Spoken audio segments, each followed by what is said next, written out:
তিন দেশের মধ্য দিয়ে প্রবাহিত আন্তর্জাতিক নদী ব্রহ্মপুত্রের ওপর দিয়ে বাঁধ তৈরির প্রকল্পে অনুমোদন দিয়েছে চীন। বেজিংয়ের এই ঘোষণার পর এবার একই নদীতে বাঁধ দেওয়ার পরিকল্পনা প্রকাশ করল ভারত। দেশটির অরুণাচল রাজ্যের মুখ্যমন্ত্রী পেমা খান্ডু সিয়াং আপার মাল্টিপারপাস প্রজেক্ট বাস্তবায়নের কথা জানিয়েছেন। এই প্রকল্পে ব্যয় হবে আনুমানিক 1,13 কোটি রুপি।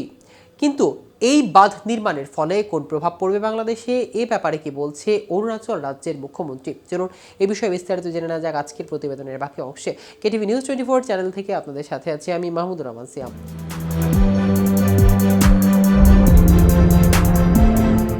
চীন কয়েকদিন আগেই ব্রহ্মপুত্র নদীর ওপর ভারত সীমান্তের কাছাকাছি তিব্বতের বিশ্বের বৃহত্তর বাঁধ নির্মাণের জন্য $137 বিলিয়ন ব্যয়ের একটি প্রকল্প অনুমোদন হাতে নিয়েছিল। এই বাঁধ হিমালয়ের এমন এক গভীর গিরিখাতে নির্মাণ করা হবে সেখানে ব্রহ্মপুত্র নদ বিশাল বাঁক নিয়ে ভারতের অরুণাচল রাজ্যে প্রবেশ করে এবং তারপর বাংলাদেশে প্রবাহিত হয়। পেমা খান্ডু ভারতীয় সংবাদ সংস্থা পিটিআইকে বলেছেন, এসইউএমপির বাঁধটি কেবল বৈদ্যুতিক উৎপাদনের জন্য নয়, বরং সারা বছর নদীর প্রাকৃতিক প্রবাহ বজায় রাখা এবং চীন অতিরিক্ত পানি ছেড়ে দিলে বন্যার ঝুঁকি কমানোর লক্ষ্যে নির্মিত হবে এবং এ কারণেই কেন্দ্রীয় সরকার পরিকল্পনা করছে। খান্ডু আরও বলেছেন, এসইউএমপি জলবিদ্যুৎ প্রকল্পের আনুমানিক উৎপাদন ক্ষমতা 11,000 মেগাওয়াট কেবল বিদ্যুৎ উৎপাদনের জন্য নয়, বরং সিয়াং নদীর প্রাকৃতিক প্রবাহ বজায় রাখা এবং চীনের পানির ছাড়ার কারণে সম্ভাব্য বন্যার ঝুঁকি কমানোর জন্য।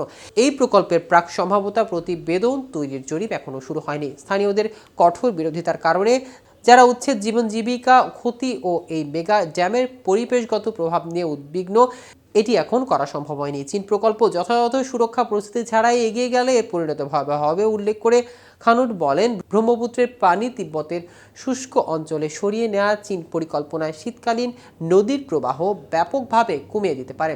খান্ডু বলেন, এমন পরিস্থিতিতে পানির পরিমাণ এতটাই কমে যেতে পারে যে বিশাল এই নদী হেঁটে পার হওয়া সম্ভব হতে পারে। প্রস্তাব সিয়াং প্রকল্প একটি জলাধার তৈরি করবে এবং যা 9 বিলিয়ন ঘনমিটার পানি সংরক্ষণ করতে সক্ষম হবে।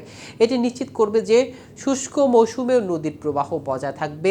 এছাড়াও জলধারাটি চীনা বাঁধ থেকে হঠাৎ পানি ছেড়ে দেওয়ার ক্ষেত্রে একটি বাফার হিসেবে কাজ করবে, যা অরুণাচল প্রদেশ, আসাম ও বাংলাদেশের ভয়াবহ বন্যা এড়াতে সাহায্য করতে পারে।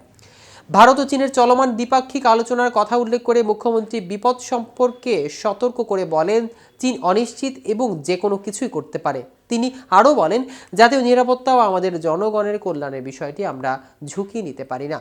চীনা সরকার তিব্বতের ইয়ারলুন সাংপো নদীর নিম্নাঞ্চলে জলবিদ্যুৎ প্রকল্প নির্মাণের অনুমোদন দিয়েছে। এটি প্রতি বছর 300 বিলিয়ন কিলোওয়াট ঘন্টা বিদ্যুৎ উৎপাদন করতে পারে, যা 30 কোটিরও বেশি মানুষের বার্ষিক চাহিদা মেটাতে যথেষ্ট। এই প্রকল্পের ব্যয় $137 বিলিয়ন বেশি হতে পারে, যা পৃথিবীর অন্য যে কোনো এক অবকাঠামো প্রকল্পের চেয়ে বেশি। এমনকি এর ব্যয় চীনের অবস্থিত বিশ্বের বৃহত্তম ড্যাম 3 গর্জেসের বেশি হবে। দর্শক, আজ এ পর্যন্তই। সারা দেশের নিত্য নতুন সকল আপডেট পেতে কেটিভি নিউজ 24 এর সাথে থাকুন। ধন্যবাদ সবাইকে।